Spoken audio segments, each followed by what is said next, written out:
សួស្តីអ្នកទាំងអស់គ្នាថ្ងៃនេះយើងនឹងនិយាយអំពីការប្រើប្រាស់ comment មួយចំនួនអំពី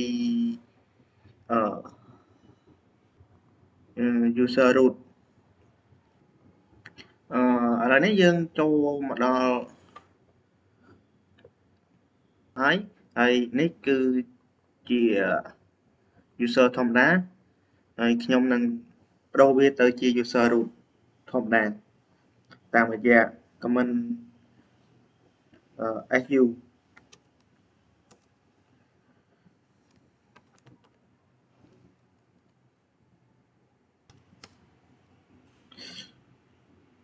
ឥឡូវយើងចូលមកដល់ user root ធម្មតាហើយហើយ user root នេះ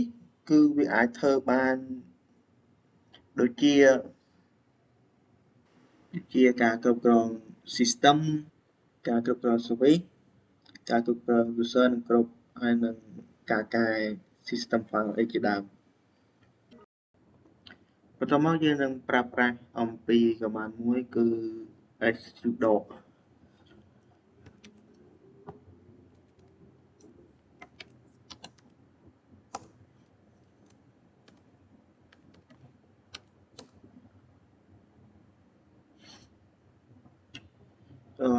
នៅក្នុង sudo នេះគឺវានឹងធ្វើការផ្លាស់ប្ដូរទៅ root ទាំងស្រុង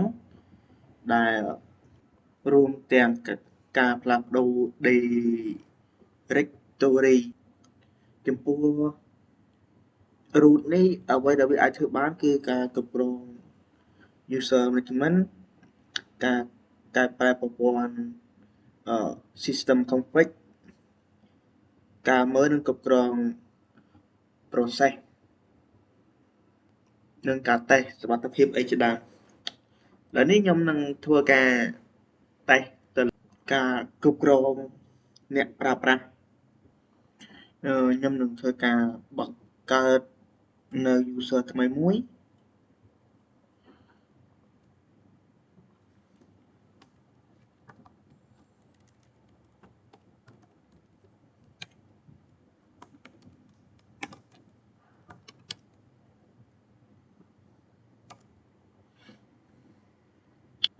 ឥឡូវនេះខ្ញុំនឹងធ្វើការឆែកនៅឈ្មោះ user ដែលខ្ញុំបានបង្កើតមិញនេះហើយនេះជា comment ដែលខ្ញុំប្រើដើម្បីឆែកនៅ user ទាំងអស់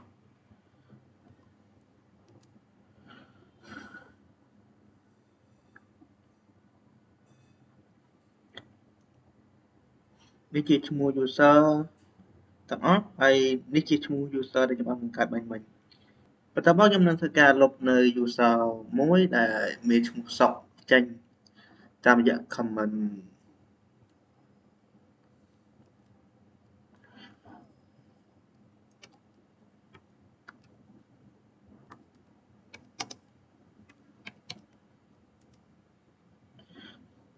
ហើយយើងនឹងធ្វើការឆែកនៅ user ទាំងអស់ឡើងវិញថាវាបានលុបហើយឬនៅអូខេគឺ user យើងបានលុបរួចរាល់ហើយគឺបានជោគជ័យបន្ទាប់មកខ្ញុំនឹងបង្ហាញអំពីការប្រើប្រាស់នៅ comment sudo.s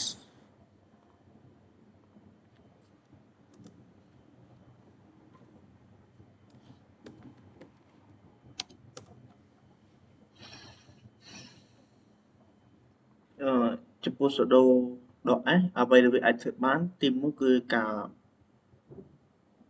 កែប្រែឯករាជ្យចំពោះ sudo.s អ្វីដែលវាអាចធ្វើបានទីមួយគឺការកែប្រែឯកសារប្រព័ន្ធឬក៏ system config ការគ្រប់គ្រងកម្មវិធីកម្រិតខ្ពស់ឬក៏ page management ការគ្រប់គ្រងសិទ្ធិឯកសារនិងថតការគ្រប់គ្រងសេវាកម្មឬក៏ service ឥឡូវនេះខ្ញុំនឹងធ្វើការតម្លើងតេស្ត tool មួយតាមរយៈ comment នេះអូខេខ្ញុំនឹងធ្វើការចុចតម្លើង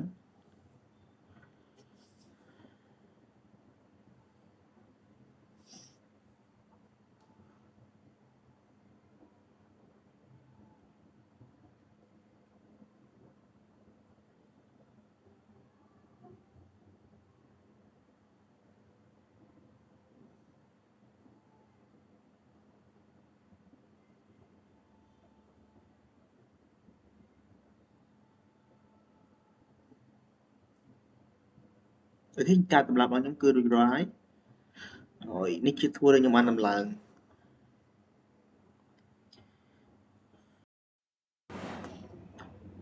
ហើយបន្តមកយើងនឹងធ្វើការអំពីការប្រើប្រាស់ command cd ហើយពាក្យ cd នេះនៅក្នុង Linux គឺបកប្រែមកពីពាក្យពេញគឺ change directory ហើយអ្វីដែលវាអាចធ្វើបានគឺការគ្រប់គ្រងគម្រោងគឺ project management ការរុករកផ្លូវកាត់ហើយនឹងការរៀបចំឯកសារអីជាដើមឥឡូវនេះយើងនឹងធ្វើការចុះទៅកាន់ folder ដើម្បីកំណត់តិចនៅមើលនៅរចនាសម្ព័ន្ធតាមរយៈ command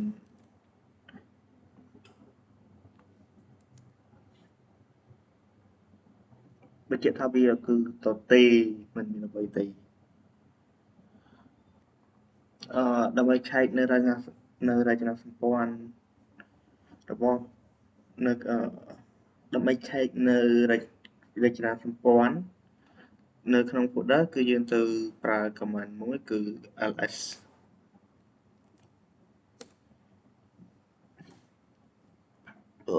ហើយនេះគឺជា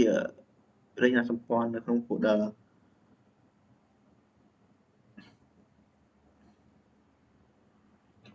បន្តមកយើងនឹងប្រើប្រាស់អំពី cd មានសញ្ញារលកគឺវាប្រើដើម្បីត្រឡប់ទៅកាន់ folder ផ្ទាល់ខ្លួនរបស់យើងវិញខ្ញុំសេចក្ដីមើល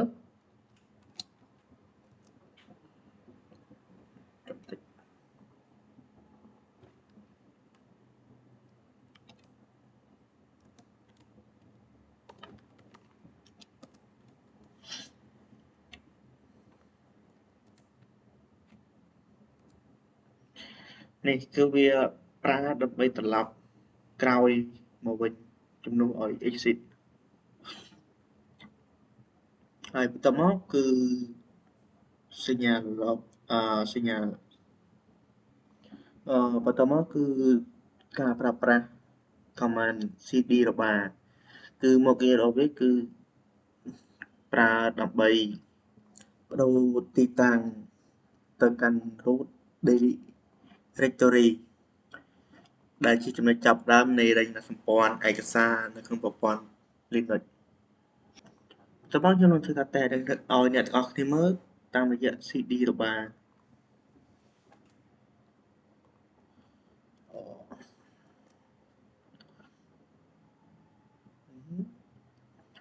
ហើយ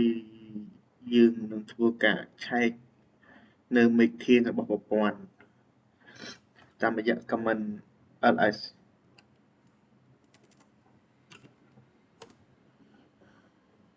នេះគឺជាមេឃធាតុរបស់ប្រព័ន្ធបន្តមកយើងនឹងនិយាយអំពី cd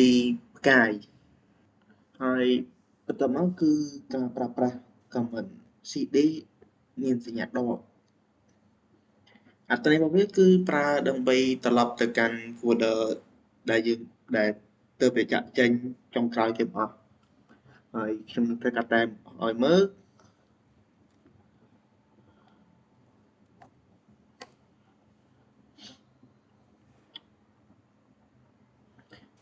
នេះជា folder ដែលខ្ញុំទើបចាក់ចេញចុងក្រោយគេ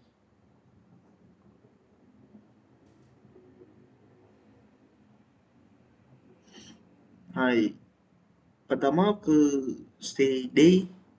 ចុច2ដងគឺអត្ថន័យរបស់វាគឺត្រឡប់ទៅកាន់ folder មេដែលនៅទីតាំង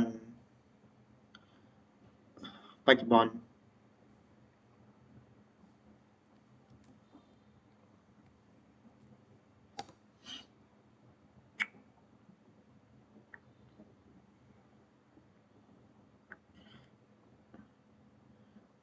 នេះគឺយើងនៅក្នុង home ហើយបន្តមកគឺ command cd ចុច 2មានរបាមូរបានៅកណ្ដាលហើយនឹងបន្តមកគឺចុច2គឺគេប្រើដើម្បីត្រឡប់ទៅកាន់ folder មេដែលនៅពីលើ2កម្រិត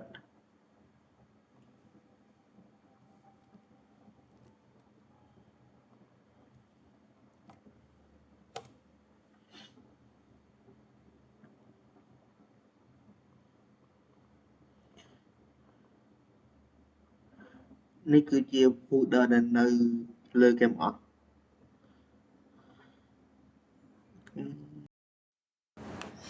អ្វីដែលយើងនិយាយបន្ទាប់គឺការប្រើប្រាស់ command ls ជាទៅ ls គេប្រើដើម្បីបង្ហាញនៅឯកសារឬក៏ folder ផ្សេងៗធម្មតា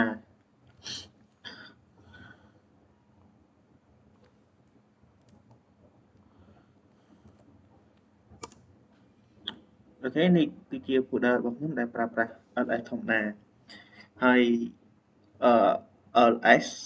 ដល់ l គឺដើម្បីបង្ហាញអំពីព័ត៌មានលម្អិតរបស់ folder ដូចជាសិទ្ធិអ្នកប្រើប្រាស់ម្ចាស់កម្មសិទ្ធិឬទំហំឯកសារអីជាដើម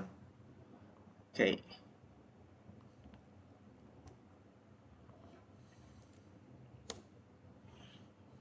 ខេ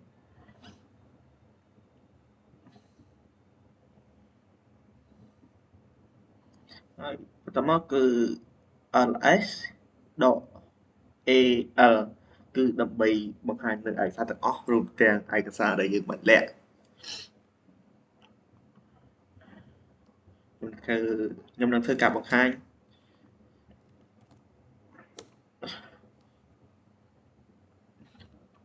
នេះជាឯកសារទាំងអស់ដែលវាមានបង្ហាញនៅ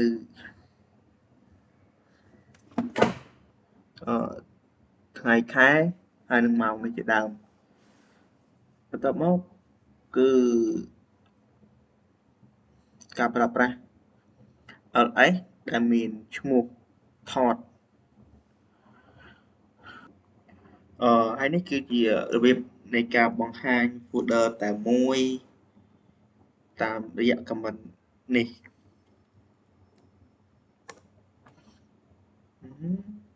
ខុសវិញអូខេសុំសារថ្មី